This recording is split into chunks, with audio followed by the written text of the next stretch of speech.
Y'all, this father tried everything he could under the law to keep this registered sex offender away from his daughter. The sex offender had previously SA'd a 6-year-old and spent time.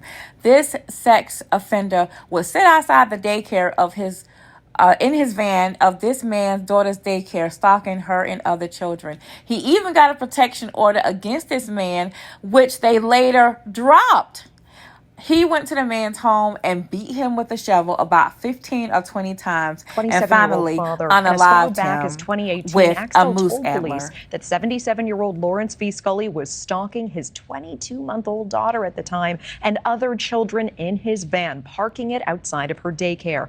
Now, he sought an order of protection from police. It was granted, but then dismissed weeks later.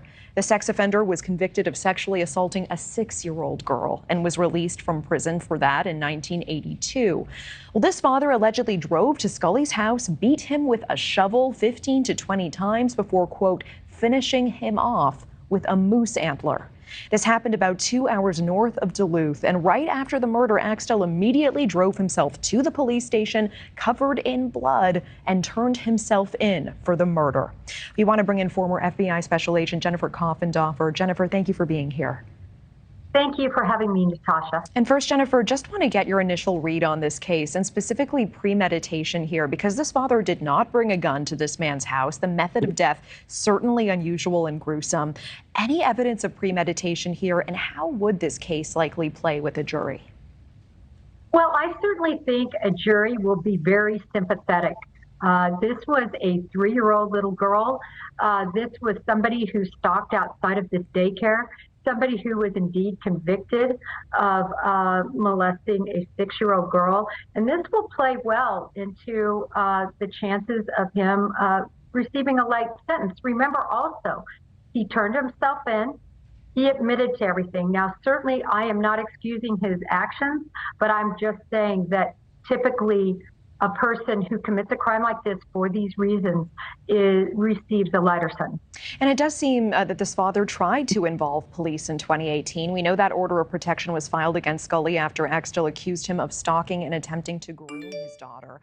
And that order initially granted and then dropped several weeks later. Is that a common thing? And what are some instances where an order of protection like that would be dropped?